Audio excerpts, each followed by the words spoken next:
പിതാവിന്റെയും പുത്രന്റെയും പരിശുദ്ധാത്മാവിന്റെയും നാമത്തിൽ ആമേൻ. ഇന്ന് തിരുസഭ പരിശുദ്ധ കന്യാമറിയത്തിന്റെ ദൈവമാതൃത്വ തിരുനാൾ ആഘോഷിക്കുമ്പോൾ പരിശുദ്ധ കന്യകാമറിയം നമ്മോട് എന്താണ് ആവശ്യപ്പെടുന്നത് എന്നുള്ളത് ഒന്ന് ശ്രവിക്കാം.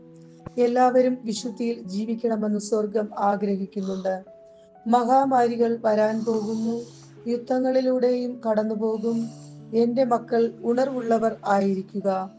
നിങ്ങൾക്ക് ഓരോരുത്തർക്കും യേശുവിനെ ഈ ലോകത്തിന് നൽകുവാൻ സാധിക്കും.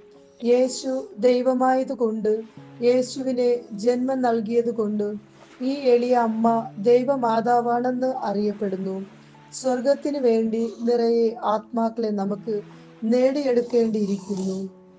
വളരെ തന്ത്രപൂർവം സാത്താൻ ഇന്ന് ഭവനങ്ങളിലും കുടുംബജീവിതങ്ങളിലും കടന്നുകൂടി സ്വർഗതുല്യമായ ഭവനങ്ങളെ നരകതുല്യമാക്കുന്നു. ലോകം ഇന്ന് നിറയെ അധർമ്മികതയുടെ വഴിയിലാണ്. ഈ ലോക ജീവിതത്തിൽ നാം സ്വർഗം അനുഭവിക്കുന്നതിന് പകരം ഭവനങ്ങളും കുടുംബജീവിതങ്ങളും പ്രശ്നങ്ങളുടെ കൂമ്പാരമായി മാറുന്നു. പല ഭവനങ്ങളിൽ വെളിച്ചമില്ല, അന്ധകാരത്തിന്റെ ഗന്ധം മാത്രം. പാപം ചെയ്തിട്ടും കുറ്റബോധമില്ലാത്ത ഒരു അവസ്ഥ, ദൈവത്തിന്റെ കാരുണ്യത്തെ ചോദ്യം ചെയ്യുന്ന നീചമായ അവസ്ഥ.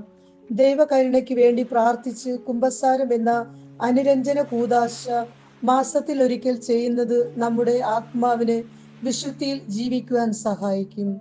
ദൈവത്തിന്റെ ആത്മാവ് എല്ലാവരിലും ഉണ്ട്.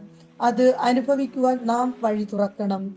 എന്നിലെ ക്രിസ്തുവിനെ മറ്റുള്ളവർക്ക് കാട്ടിക്കൊടുത്തും അവരെന്നെ സ്നേഹിക്കുവാനും ബഹുമാനിക്കുവാനും പരിശ്രമിക്കാം.